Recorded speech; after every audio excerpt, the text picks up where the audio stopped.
bisa dicoba ya. Nah, mana yang paling baik, masing-masing punya kelebihan dan kekurangan ya. Saya biasanya pakai yang bootstrap ya. Bootstrap itu paling banyak dipakai untuk proses resampling. Oke, jadi di sini dipilih bootstrapping. Bootstrap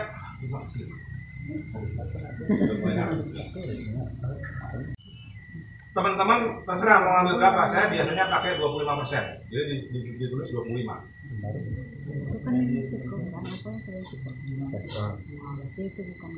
Kalau close validate di sini uncheck, di sini biarkan. Paham ya? Kalau ada yang nggak paham, langsung nanya, jangan malu-malu. Paham ya? Nah, untuk kali ini kita pakai bootstrap dengan random sheet sejumlah 25% dari data kita. Ya. Kemudian setup yang terakhir itu ada replicate. Nah, masing-masing nanti akan memodelkan sebanyak nanti ada 5.000 kali misalnya begitu ya. Selesai dimodelkan lagi sampai 10 kali dia punya model. Nanti di outputnya akan kelihatan ya. Jadi ini diingat saja ya, apa maksudnya nanti dijelaskan pada saat data sudah kita running, sudah kita peroleh ya. Artinya dia akan replicate 5.000 nanti di set 5.000 kali misalnya gitu. Selesai dia replicate lagi sampai 10 kali ya. Kalau teman-teman mau dapat hasil yang lebih smooth, yang lebih kuat, ini ditingkatkan misalnya 50. Tapi konsekuensinya prosesnya akan lama. Oke. Jadi saya biasanya pakai 10. Teman-teman yang sudah nulis biasanya pakai 10 saja.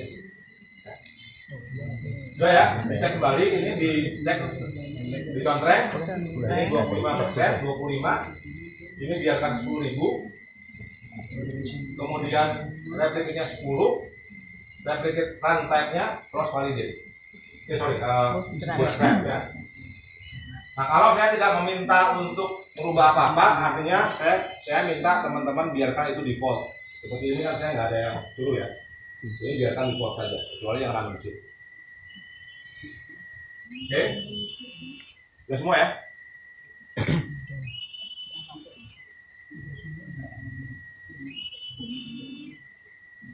Nah, kemudian nanti kita pindah ke advance ya.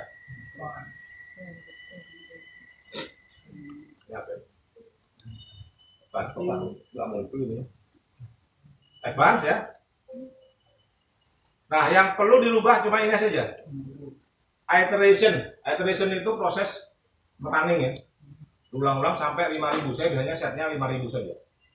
Hampir semua literatur yang saya baca itu cukup 5.000. Kalau mau ditingkatkan 1 juta juga boleh, tapi mungkin selesainya tahun depan. Oke. 5.000 sudah cukup. Kalau sudah cukup, sudah semua, ya, ini tinggal ditutup.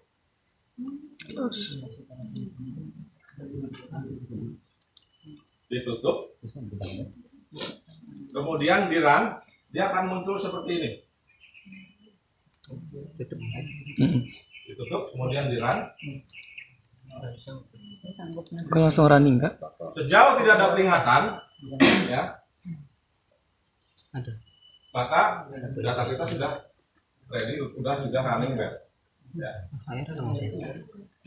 Cluenya apa? Nanti ditunggu saja sampai dia ada tulisan writing file. Apa ini?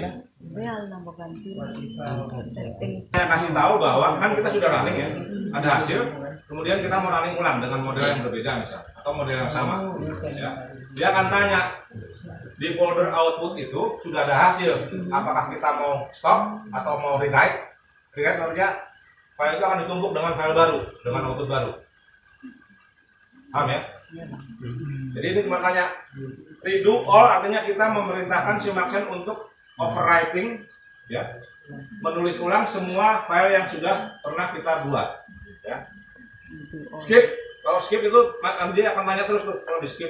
Kalau kita pencet skip, dia akan tanya terus. Ya. Skip all, dia akan skip semuanya. Artinya kita tidak akan memproduksi apa-apa. Yang tinggal di dalam folder tersebut hanya output yang lama. Makanya kalau ada pertanyaan ini, kalau kita reprocessing, rerunning, ya, itu cukup pencet, ditekan redo all. Oke. Nah, tandanya selesai, dia freezing kayak gini aja nih, kembali ke halaman awal tanpa proses apa-apa. Itu udah selesai. Oke. Langsung menggebu.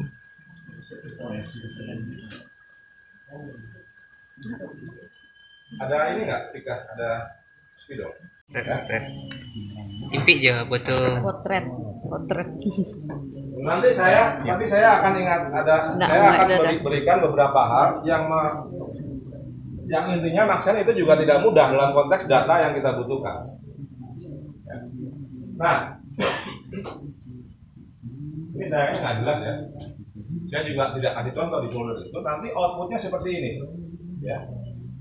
Ada HTML, ada file CSV, ada file macam-macam ya, ASCII dan sebagainya. Nanti kita lihat hasil. Dia masuk semua dalam folder output. Nah, nanti saya ulang ya.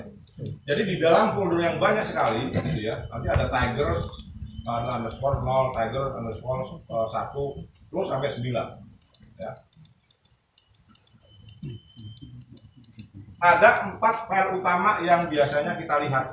Yang pertama yang judulnya Maxen Result CSV. Ya, Maxen Result CSV. Di PDF PPT saya ada.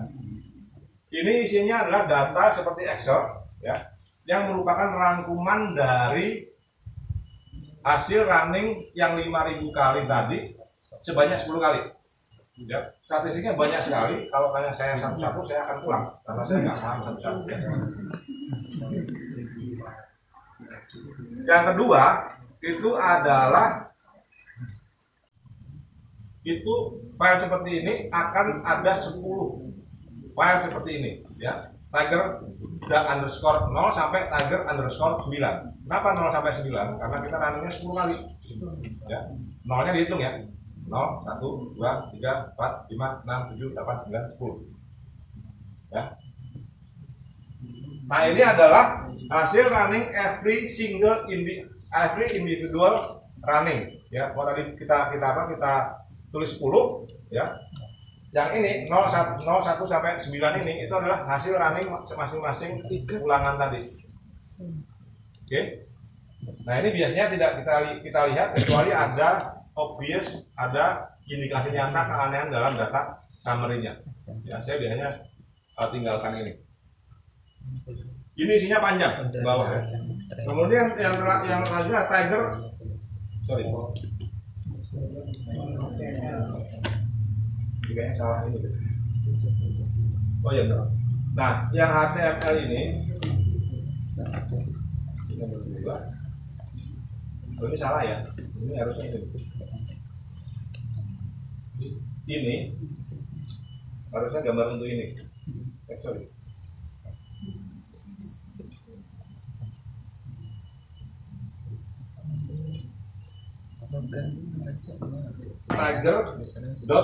Tiger.html nggak ada 0, 1, 2, dan 9. Jadi ini itu adalah rangkuman dari ini. Yang every single run tadi, yang 10 tadi itu dirangkum menjadi ini. Nah, inilah hasil yang kita terus kemudian ya, nanti saya jelaskan pada saat sudah ada. Nah, file yang terakhir yang membuat orang biasanya jadi senang gitu ya, itu adalah ini ya. Judulnya tiger underscore avg dot ast ASCII file. AVG artinya average atau mean atau rata-rata.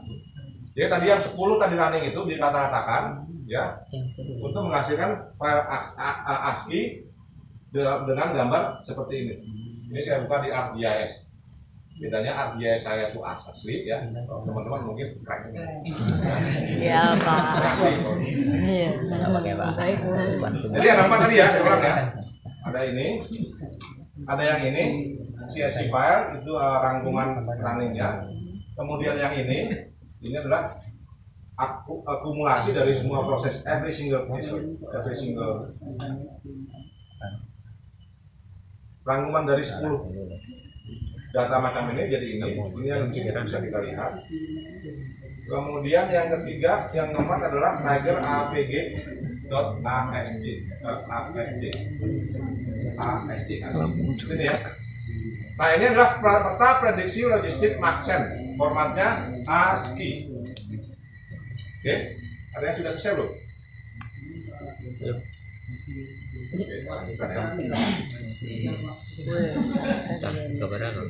Baru satu. Nah, sekarang kita mulai dari nomor 1. Nanti saya nanti membacanya kita bisa diulang ya. Pak, ini namanya Maxen Results.csv. Ya, bentuknya seperti Excel seperti ini. Nah, sementara ini abaikan saja semuanya. Teman-teman cukup mencari header atau kepala judul kolom dengan nama 10 percentile training present logistics threshold. Ya, itu kalau di saya itu di kolom CY. Ya, nanti dilihat ya. Nah, ini penting kenapa? Karena ini akan digunakan, kita nanti akan dapat gambar seperti ini. Ya. Dimana semua extend itu ini itu akan diprediksi dari 0 sampai 1. Ya. Logistic regression itu paling bawah itu 0, paling atas 1. Ya. Karena dia bicara soal probabilitas. Oke. Nah, biasanya ada noise. Noise itu apa ya? Hasil yang kurang dapat dipercaya. Gitu ya. Nah, itu kita ingin hilangkan. Ya. Nah, file ini itu adalah threshold atau cutoff untuk menghilangkan pixel ya istilahnya ya, kalau di ASCII atau grid ya, pixel yang merupakan noise atau tidak bisa kita percaya. Ya. Yang dipakai adalah nilai terbawah dari kolom ini. Yang 0,20 di sini 0,2146. Ya.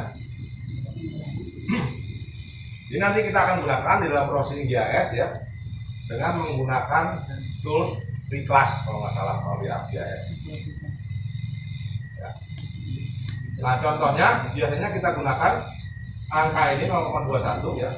Kalau pixel dengan nilai lebih atau sama dengan 0,21 di mana ada nilai ini itu kita anggap sebagai layak. Ya. Yang di bawah 0,21 itu kita anggap tidak layak, dia akan point jadi no data. Ya. Kalau saya pakai processingnya toolsnya set null ya. Jadi yang ini kita pakai set null, nanti ada contohnya. Ini file pertama. Nah, file kedua ini ya. Model replikasi Maxen. Filenya ini guys, tiger.html. Ya, tidak ada 01, dia tidak ada underscore 1, 0 dan sebagainya. Hanya tiger.html. Kalau file kita namanya Maxen, sampai dia akan buat tabel.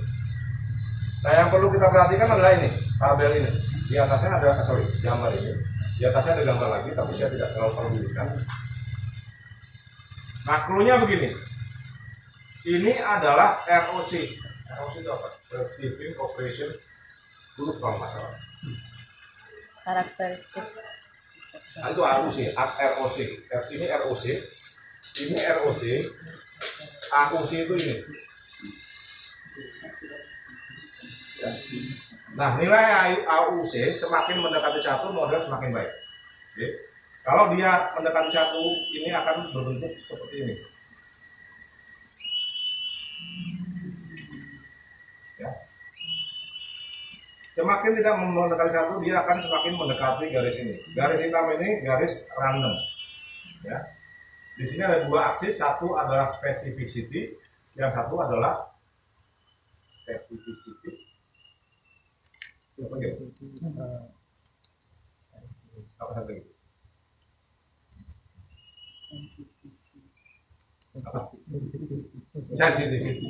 Sensitivity itu adalah, jadi gini, ini penjelasannya agak rumit ya, tapi ini bicara soal logistic regression. Ya, logistic regression itu adalah probabilitas kemunculan 0 dan 1. Ya. Nah, di dalam prosesnya dia akan membuat cut off. ya, cut off atau garis pembeda antara 0 dan 1, ya. Nah, sensitivity itu adalah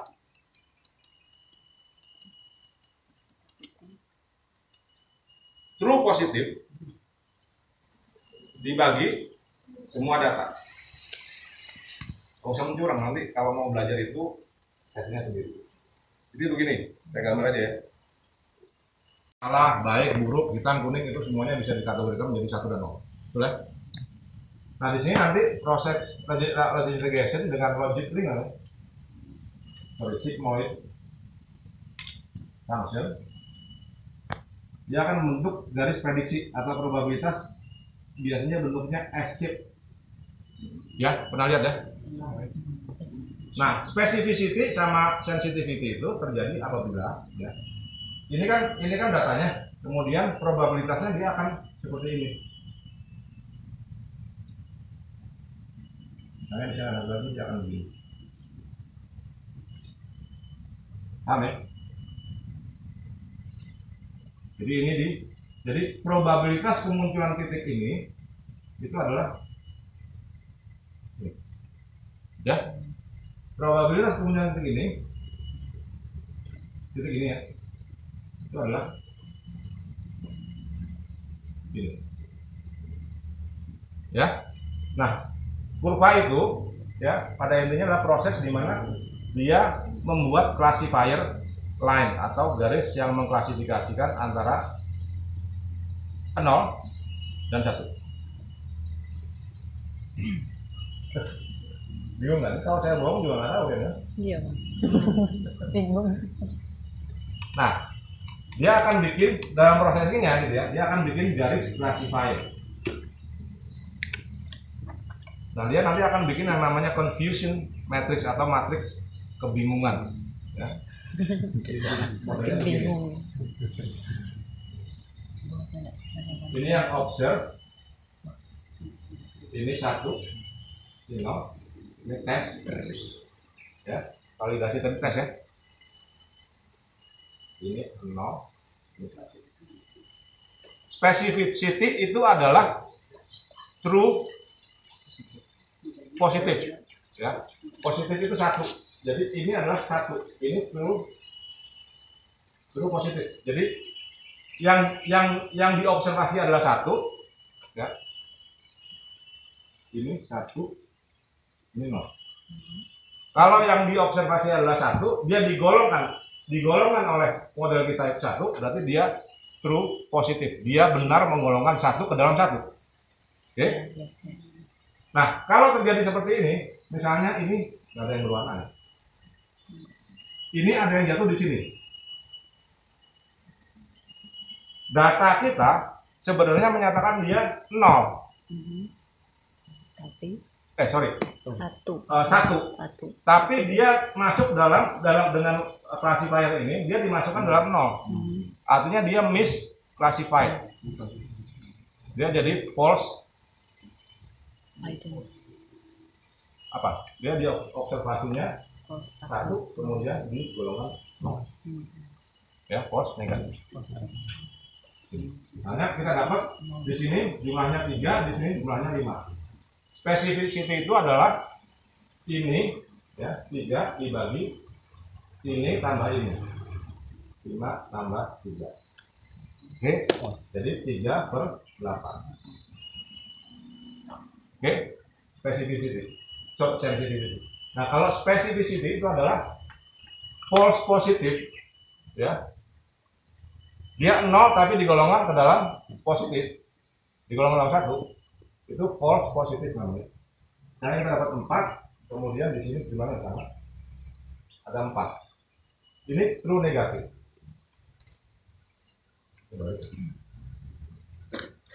True negatif. Itu adalah false positif dibagi semua nilai ini. Itu namanya specificity. Nah, nanti kita akan dapat dua nilai. Misalnya di sini berapa ini? 3 bagi 8 berapa?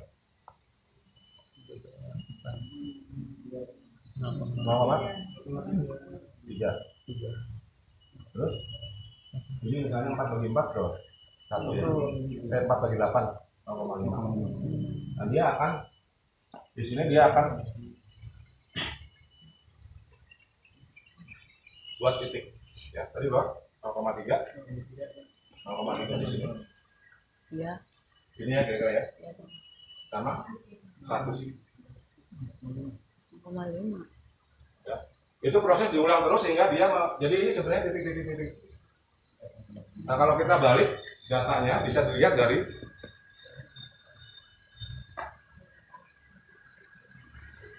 ya, nanti dibaca lagi kalau mau belajar lagi. Kemudian sampai di sini. Jadi nilai AUC semakin mendekati 1, model semakin baik. Dia akan semakin ke sini. Ya. Semakin mendekati 0, dia akan seperti ini. Area undercurve itu adalah area ini di bawah kurva. Ya. Kemudian kalau nilai AUC-nya 0,5, dia akan precisely seperti ini. Seperti ini. Modelnya sama, tidak beda dengan random, tidak ada pola. Ya, random itu tidak ada pola. Ya. Makanya semakin ke bawah dia akan semakin jelek. Nah, semakin luas area di bawah kurva, model semakin baik. Area di bawah kurva itu ini. Ya. Nah, garis diagonal hitam menunjukkan bahwa proporsi sensitivity ini dengan ini itu sama. Ya, maka dia akan jatuh di sini. Di sini. Nah, kita mau cut off-nya, kita mau ini kurva ini ROC namanya, itu akan semakin mendekati sini. Ya. Ada angkanya di sini. Nah, dalam model yang saya running ini dia 0,96. Ya, ini 0,96. AUC-nya. Ya. Air ini 0,96. Kalau dia ke sini, nilainya pas di sini mentok itu akan dapat 1 nilainya. Ya, 1 ya. Nah, tapi ada catatan, ada beberapa yang mungkin pernah saya review ya. AUC nilai AUC itu juga merupakan artefak itu apa ya? Dari proses statistiknya. Jadi dia dia hanya karena faktor statistik yang kita running, bukan betul-betul menunjukkan menggambarkan kondisi yang sebenarnya. Nah, pada saat mana itu terjadi ya, adalah pada saat misalnya kita belajar satwa kita atau sebaran titik kita ya, itu jauh lebih kecil ya ketimbang spatial extent kita. Nanti ada contoh lagi ya. Jadi kalau kita misalnya punya titik di sekitar sini, areal extent kita di sini, we don't need to be worry. Kita nggak perlu terlalu khawatir. Tapi kalau misalnya kita hanya survei di sini, misalnya ini part of the forest, ya. Kita hanya survei di Unan, kemudian kita ekstrapolasi, kita prediksi untuk semua hutan barisan yang ada di belakang. Ya. Itu kasusnya seperti ini. Nah, ini AUC-nya cenderung akan tinggi inflated. Nah, dalam konteks itu kita harus berhati-hati. Jadi kalau AUC-nya tinggi, jangan senang dulu. Kita harus pelajari datanya. Nah, larinya apa? Ya. Larinya tadi itu saya bilang, Maxent itu mudah, is a very easy tools ya untuk kita bisa menghasilkan peta yang menarik. Ya. Tapi kalau kita salah menggunakannya, itu juga akan misleading hasilnya. Oke. Nah, kalau misalnya data teman-teman itu ternyata klam, ya hanya di beberapa tempat saja, bagaimana caranya? Ada 2. Bikin yang namanya bias grid. Saya tidak akan training di sini karena saya lupa caranya. Dia pakai SPSS. Ya. Dia harus generate jutaan data. Ya, jadi there is no way untuk saya kasih pelatihannya di sini. Ya. Saya waktu di paper saya makan betul itu saya butuh sehari untuk generate data. Hanya ada waktu. Satu dengan bias grid, tapi ada papernya. Kalau ada yang mau nanti saya bisa kasih. Di paper itu ada tekniknya. Atau dengan mempersempit spatial extent-nya. That's what I did on your thesis. Ya. Jadi ini survei di sini, kemudian kita mau ekstrapolasi ke seluruh Sumatera, itu doesn't make any sense. Ya, tidak mungkin. Yang arusnya hampir yang pasti itu benar satu. Ya, jadi itu clue ya, hati-hati. Having said so, ya dengan demikian, walaupun dia presence only data, sampling di kita juga harus didesain dengan baik. Apa? Desain kita, data observasi kita harus sedapat mungkin mewakili semua tipe habitat yang ada di ekstan itu. Ya. Jadi jangan enak-enak saja. Saya sekarang banyak sekali melihat ini mudah, ya. Mudah ya, mudah ya tadi ya. Setengah jam sudah bisa running, ada hasil, ya kan? Mudah. Karena mudah, semua orang pakai Excel. Kalau saya yang review saya coret, ya karena itu jadi malas. Ini ingat ya. Nah kemudian yang kedua masih di Tiger HTML itu ada respon curves. Respon curves ini sama dengan apa ya? Jadi dia kaitan antara misalnya ini elevasi ya, semakin ke kanan semakin tinggi, dia probabilitas deteksinya akan semakin tinggi. Ya. Ini sebaliknya ini apa nih? Slope. Ya. Ini artinya semakin miring keberadaannya akan semakin rendah probabilitas ya. Kalau kita nulis harus pakai probabilitas karena semua ini adalah probabilitas. Ya, jangan lupa kata kunci probability atau probabilitas atau kemungkinan. Any term yang menunjukkan dia adalah probabilitas. Ya. Doesn't matter. Ini ada dua sebenarnya sama saja. Ya. Hanya yang di bawah ini kita pakai untuk cek ya apakah ada korelasi antara satu variabel dengan variabel yang lain. Misalnya gampang. Kalau ada obvious difference, misalnya ini ya, dengan ini jelas-jelas dia berbeda, ya kan polanya, itu ya. Ini apa? Forest. Persen forest cover ya. Ini seperti ini, di bawah dia seperti ini. Ini pasti dia forest ini terkorelasi dengan variabel yang lain. Contoh ini ya, ini jelas berbeda ya. Ya, ini clue-nya. Jadi ini pasti ada korelasi dengan variabel yang lain. Bagaimana cara melihat korelasinya nanti saya kasih tahu. Ini juga obviously ya, ini dia seperti sama, tapi di sini beda barnya ya. Ini pasti dia berkorelasi dengan variabel yang lain. Bagaimana caranya melihat? Kita akan uji apa namanya? Uji korelasi. Ada persen, ada statement. Ya. Persen itu untuk yang apa datanya normal, statement itu untuk yang non parametrik yang datanya tidak normal. Oke. Nah kalau udah seperti ini, itu sebenarnya kita ulang. Kita pakai uji korelasi, kemudian kita hilangkan satu variabel yang satu dari dua variabel yang berbeda.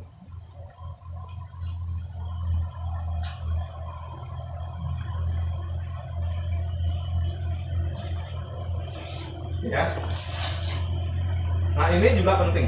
Ini menunjukkan berapa kuat si variabel itu dalam kontribusinya terhadap model. Ya. Ini lihatnya sederhana saja. Ya. Kalau kita jumlah ini, seharusnya totalnya adalah 100. Ya. Jadi nilai ini itu dinyatakan dalam persen. Ya. 44,2%. Ya.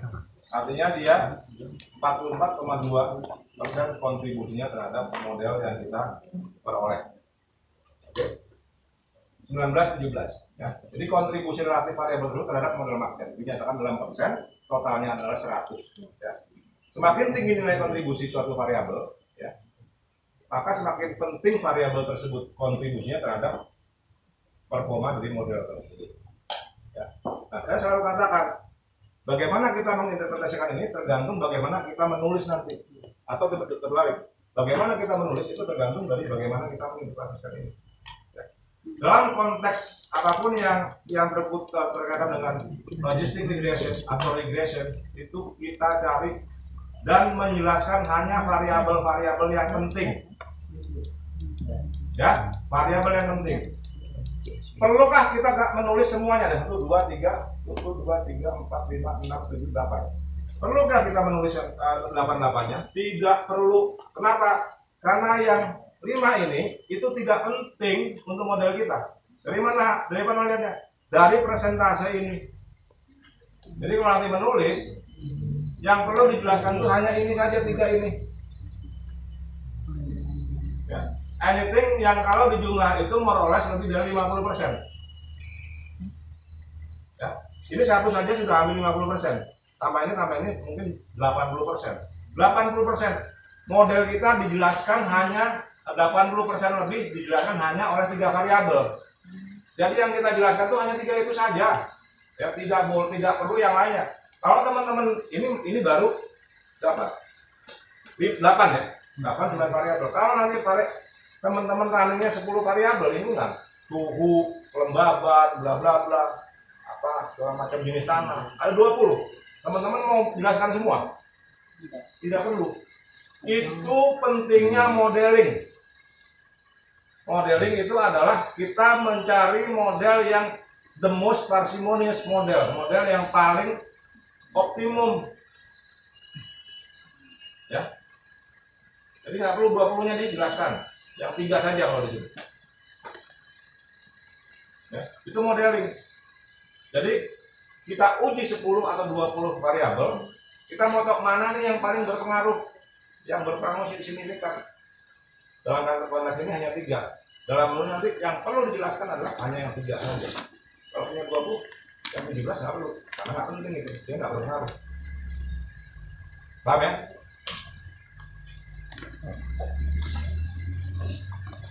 Ini saya nggak pernah pakai. Ya. Tapi more or less dia biasanya dia mirip-mirip ya. Tapi ini angka-angka di bawahnya agak ngeri, saya nggak terlalu tahu ini soal ini. Ya, tapi ini jarang sekali di-explain atau digunakan dalam menulis kuliah. Jadi saya explain. Nah ini, ya, ini yang tadi itu diklik jackknife ya. Kalau jackknife nggak diklik dia akan nggak akan mungkin. Gunanya apa? Dia untuk memvalidasi apakah si percent contribution itu tadi betul-betul kuat, validated. Ya. 3-3-nya ini saya lupa ya. Tapi intinya ini saya lupa every single detailnya. Tapi intinya dia digunakan untuk memvalidasi dari percent contribution yang tadi. Ya cara lihatnya gimana? Ya. Konsistensi dari ketiga grafik ini. Ya. Hasilnya mirip atau tidak? Clue-nya gimana? Semakin tinggi bar berwarna biru, variabel dengan bar berwarna biru semakin tinggi, dan bar berwarna hijau. Kalau saya tulis hijau, warnanya bukan hijau nih, saya nggak tahu, saya baju itu. Jadi ini makin tinggi dan ini makin rendah, itu makin penting. Kenapa? Karena proses di sini, ya, itu dia di running model variabel semua variabel dimasukkan sama dia, ya, termasuk variabel elevasi misalnya. Dapat hasilnya adalah yang ini. Kemudian di running ulang dengan hanya menggunakan variabel itu saja. Ya. Atau terbalik. Variabel itu dihilangkan. Ya. Jadi yang hijau ini dengan semua variabel, kemudian yang biru itu variabel itu dihilangkan. Ketika dihilangkan, garis biru ini menunjukkan berapa kuat dia pengaruhnya. Saya nggak lupa ya, dihilangkan atau dia hanya running di situ, nanti bisa dibaca. Kira-kira prosesnya sama itu. Nah, dalam konteks ini, ya, itu harusnya muncul ini panah-panah di inverse. Jadi yang merah itu yang paling penting. Semakin tinggi nilai logistik predictionnya, yang semakin biru semakin rendah, semakin biru semakin jelek, semakin merah semakin baik. Nah ini semuanya diprediksi sama dia. Saya sampaikan mungkin ada noise. Nah noise itu kita hilangkan. Ada install. Itu punya kaku. Something logistik threshold yang 0,21. Ya. Saya gunakan raster kalkulator set nul. Jadi nomornya seperti ini. Ya. Masukkan layar ini, Tiger APG, dia layar ini kalau nilainya kurang atau sama dengan 21 dihilangkan, di set no. Otherwise di samping itu tetap dengan nilai yang hasilnya seperti ini. Ya, kita sudah hilangkan dong. Nah kalau mau lagi kita bisa saya biasanya mereklasifikasi lagi folder. Kenapa? Karena kalau kita bicara dengan kita sampaikan peta itu ke manajemen authority, jadi situ seperti apa? Saya mau yang jelas-jelas saja kan. Artinya saya nggak bagi menjadi 3 lagi. Kurang layak, paling layak. Ya. Atau buruk, sedang, baik. Saya nggak mau pusing-pusing, saya pakai di kelas tools, ya. Kemudian saya klasifikasikan menjadi 3 berdasarkan change estimator atau natural rate.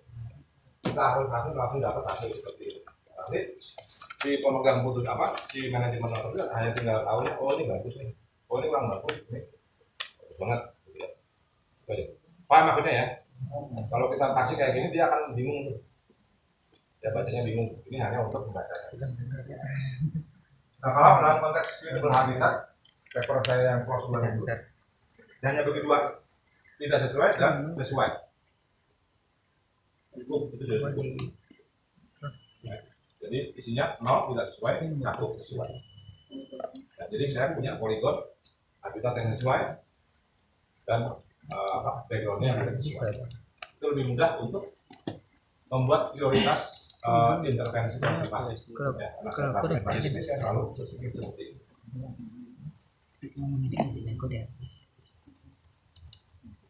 Oke.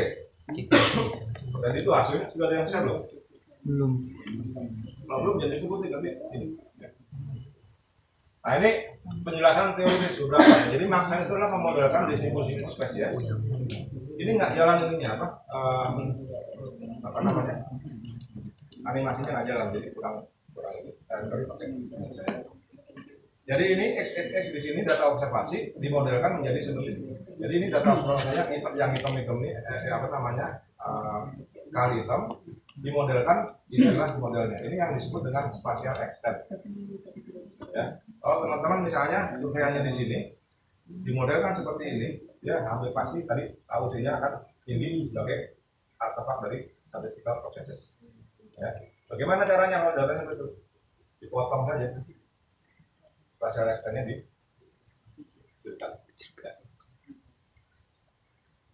most probably hasilnya akan turun, tapi makin reliable. Ya, tunggu ya.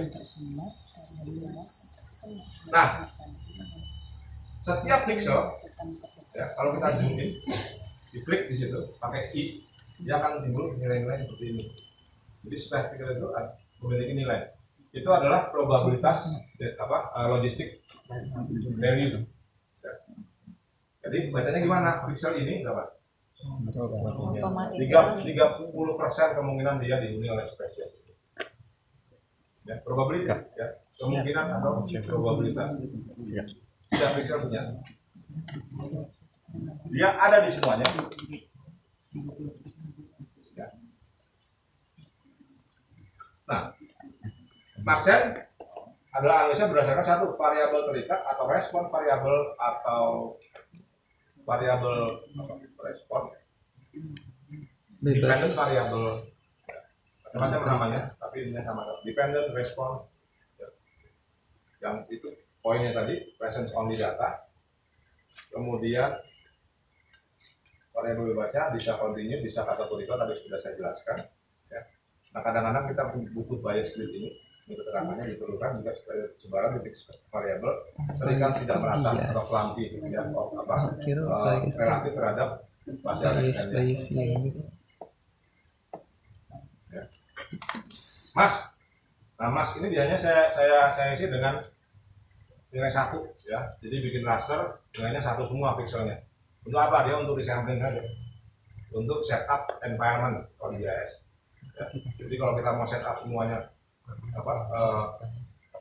sama extendnya dan sebagainya, dia bisa pakai bias pakai mask. Ini paling penting, proyeksi geografis semua data spasial harus sama. Oke. Semua titik koordinat XY harus berada di tempat tepat di tengah piksel raster variabel bebas. Dan nanti saya gambarkan konversinya macam-macam. Ya, ada space sample, ada yang langsung atau saya kalikan satu, saya apa? Environment saya set up berdasarkan apa? Mas layer tadi dan sebagainya. Nah, proses konversi ini itu juga penting untuk memastikan hanya ada satu titik koordinat di setiap piksel. Ya. Pada kasus tertentu proses konversi ini digunakan untuk spasial atau collision antar titik koordinat XY yang berdekatan. Penjelasan seperti ini. Ini nggak jelas ya, teman-teman bisa lihat di sini ya. Kan mereka jadi Bisa centang lihat. tuh.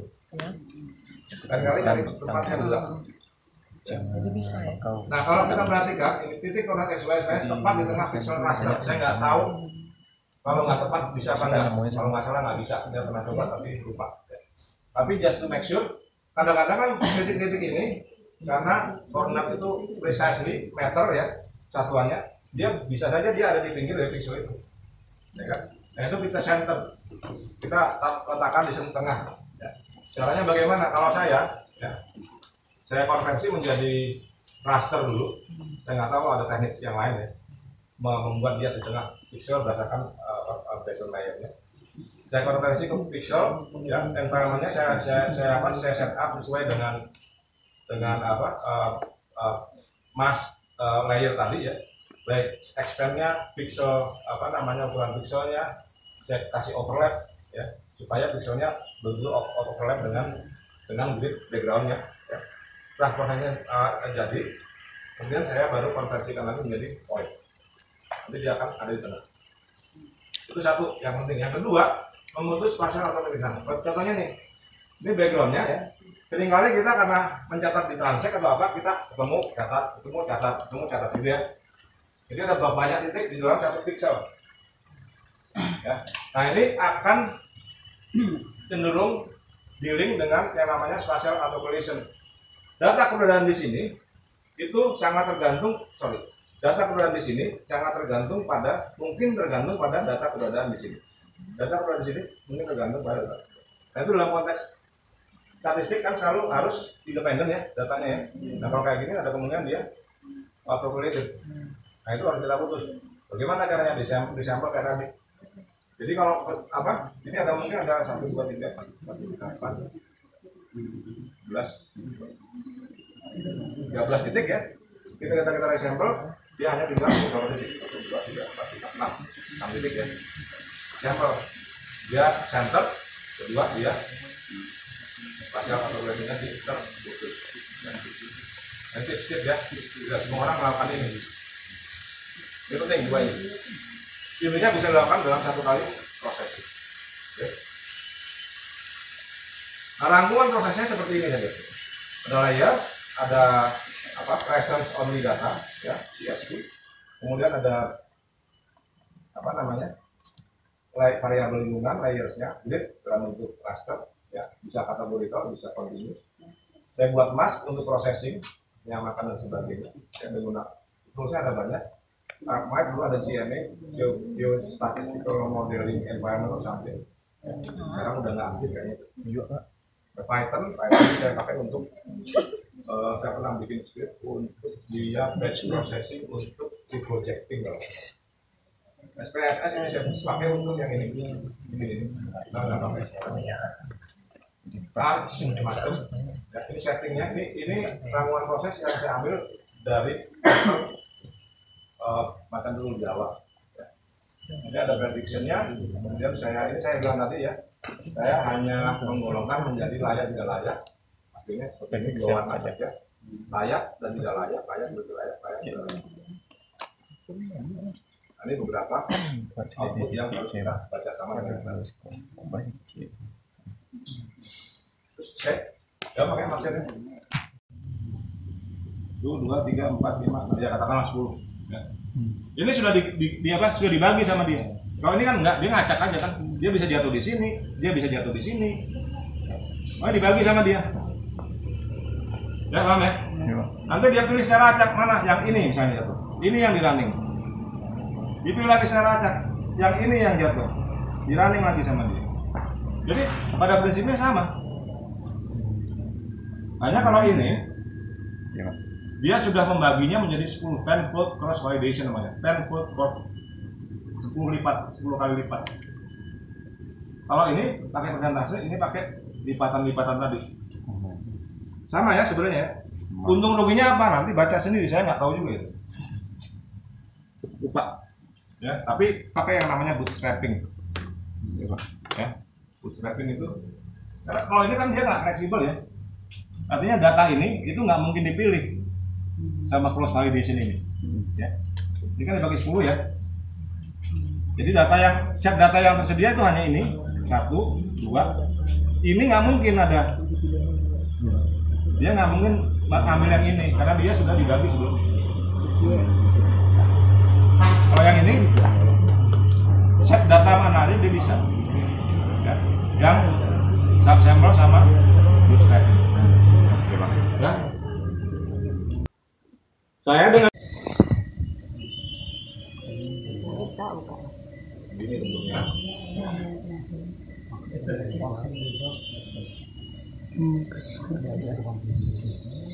Teman-teman cari yang saya apa expand ini yang logistik Bisa, saat membeli aja. dulu dari yang sensitivity yang dengan specificity ya perbandingan tadi yang saya jelaskan di sini dengan specificity itu dia ada titik-titik seperti ini ya. Nah nanti dia ini digabung jadi yang Tiger HTML yang tadi ada, jadi dia bikin noise di situ ya, ada katakanlah standar deviasi dari kumpulan data yang 10 tadi. Nanti saya nggak pernah baca yang lainnya karena basically ini sudah akan terakumulasi di file yang tiger.html. Jadi basically ini dia menunjukkan kecenderungan daripada masing-masing apa namanya covariance terhadap penyebaran datanya. Sama. Oke, kalau setelah itu apalagi Tiger HTML ya. Nah ini yang ini sudah akumulasi ya, maka dia akan dapat min ya, yang hijau muda ini min, ini noise nya, tanda deviasi ya. Nah yang perlu dibaca adalah ini, sama dengan yang tadi. Ini adalah terdiri dari 10 ulangan dulu. Digabung gitu ya. Nah ini semakin mendekati ke satu, dia grafiknya akan semakin ke sini. Semakin menjauhi satu, angkanya akan semakin mendekati dari satu. Kita mau lebih dekat ke satu. Oke. Kalau ditanya apa gambar biru, biru itu adalah standar deviasi. Dari mana deviasi itu? Dari kumpulan individual running tadi. Di sini saya dapat 0,962. 0,962 itu sebenarnya adalah ini apa? Luas daripada area ini, atau yang disebut dengan area under the curve.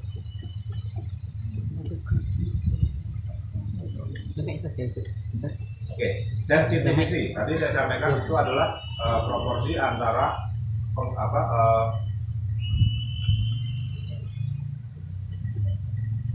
proporsi antara true positif yang benar, gitu ya, yang sebenarnya dibandingkan dengan yang observasinya, dibagi dengan keseluruhan data. Jadi false positif, true positif dibagi dengan keseluruhan data. Itu adalah false positif dan false negatif. Ya. Kemudian yang sensitivity itu adalah perbandingan antara yang false positif terhadap keseluruhan data. Tahu false positif ya? False positif adalah dikategorikan sebagai positif padahal dia negatif. Tadi gambar yang tadi saya tulis di mana di tempat tulis.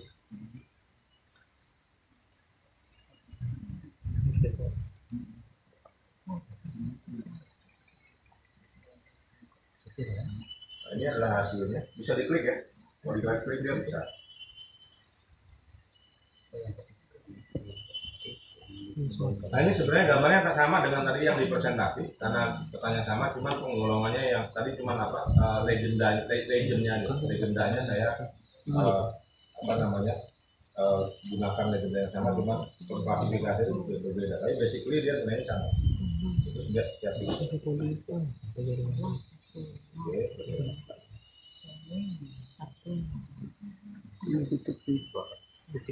Ini secara deviasi kalau masalahnya.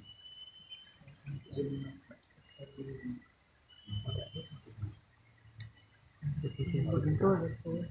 Mencari apa dari rata-rata Ini bisa diklik ya. timpangan Besar. aku dari rata-rata. Ya kalau kita lihat yang atas itu adalah semuanya, yang bawah itu adalah single creditor. Jadi tinggal dilihat aja bandingkan ini mana yang kira-kira apa namanya berbeda. Ini kurang lebih sama lah ya, mirip-mirip. Ini juga masih mirip-mirip ya. Ini yang berbeda nih. Jadi ini pasti forest persen cover ini pasti dia berkorelasi dengan something ya, variabel yang lain. Ini juga berbeda, ini juga berbeda. Yang tiga itu yang bawah nggak ada masalah ya. Ini kurang lebih sama. Sama ya. Sama. Nah ini membacanya sama tadi, kalau dia lebih, ini kan nilai apa namanya? Nilai apa namanya? Regresi. Berarti dia semakin jauh aspek ya, semakin miring masuk itu arah. Elevasi lah ya. Elevasi pada nilai tertentu, jarak tertentu dia meningkat ya, probabilitasnya, kemudian relatif dia stabil dengan semakin jauhnya jarak. Nah ini korelasi negatif ya. River ya, jadi bacanya ini adalah rivernya, nol ini rivernya. Di sini jarak terhadap river semakin jauh. Artinya kalau dia dari sini, harimau ini cenderung mendekati sungai. Ya, semakin jauh semakin jarak. Itu basic ya, basic pembacaan logistik regression walaupun ini bukan regresi.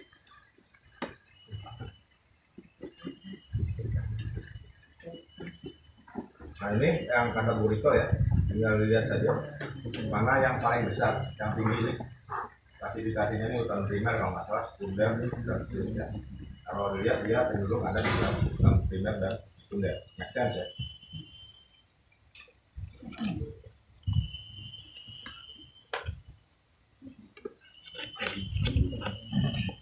Nah dalam pembahasan ya ini menjadi penting ya.